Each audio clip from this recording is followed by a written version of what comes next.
Mark 2. A few days later, when Jesus again entered Capernaum, the people heard that he had come home. So many gathered that there was no room left, not even outside the door, and he preached the word to them. Some men came, bringing to him a paralytic, carried by 4 of them.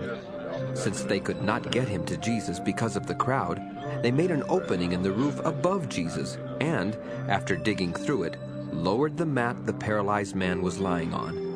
When Jesus saw their faith, he said to the paralytic, "Son, your sins are forgiven."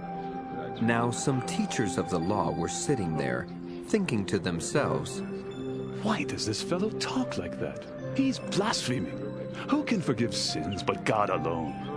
Immediately, Jesus knew in his spirit that this was what they were thinking in their hearts, and he said to them, "Why are you thinking these things? Which is easier, to say to the paralytic, 'Your sins are forgiven,' or to say, 'Get up, take your mat, and walk'? But that you may know that the Son of Man has authority on earth to forgive sins," he said to the paralytic, "I tell you, get up, take your mat, and go home." He got up, took his mat, and walked out in full view of them all.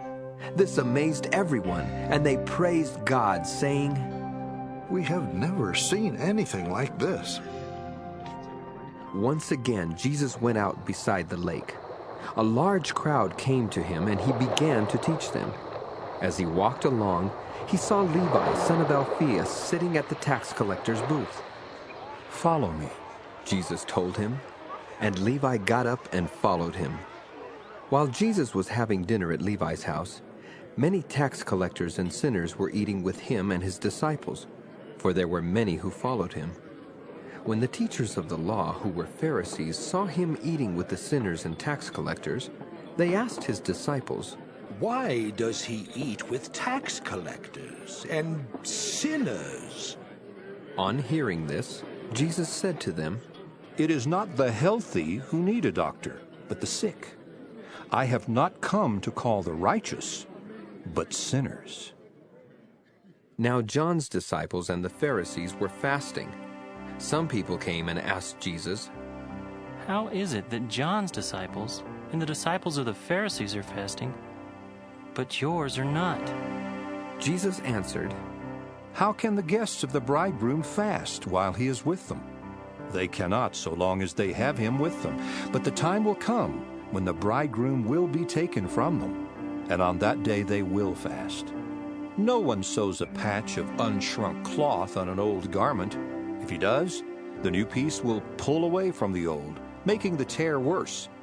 And no one pours new wine into old wineskins. If he does, the wine will burst the skins, and both the wine and the wineskins will be ruined. No, he pours new wine into new wineskins." One Sabbath, Jesus was going through the grain fields, and as his disciples walked along, they began to pick some heads of grain. The Pharisees said to him, "Look, why are they doing what is unlawful on the Sabbath?" He answered, "Have you never read what David did when he and his companions were hungry and in need? In the days of Abiathar, the high priest, he entered the house of God and ate the consecrated bread, which is lawful only for priests to eat. And he also gave some to his companions."